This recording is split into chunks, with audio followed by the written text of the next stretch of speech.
నేను కమిషన్ దగ్గరికి పోయింది దోషిగా పోలే, విట్నెస్గా పోయినా. గిట్ల అయింది, నువ్వు ఆర్థిక మంత్రి ఉన్నవాడు కదా, నువ్వు రావాలి అన్నారు. దేనికి అని అడిగిన నేను, అంటే సాక్షిగా రావాలని అర్థం. తప్పకుండా వస్తా, ఎందుకంటే మా పార్టీ కమిషన్ల మీద నమ్మకం ఉన్న పార్టీ, ప్రజాస్వామ్యం మీద నమ్మకం ఉన్న పార్టీ. తప్పు జరిగితే వెలికి తీయాలని, తప్పు చేసిన వారికి శిక్ష వేయాలని చెప్పి కోరుకునే పార్టీ మా పార్టీ.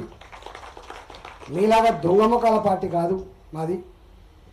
ఎక్కడి సుఖరామ్ నుంచి మొదలు పెడితే మన లెక్క తీసిన సుఖరామ్ టెలికమ్యూనికేషన్ల మంత్రి నుంచి మొదలు పెడితే యూపీఏ సర్కార్లో మన ఎన్డీఏ సర్కార్ వాజ్పేయి గారి నాయకత్వంలో ఎక్కడ వెతికినా నీకు ఒక స్కామ్ దొరకదు.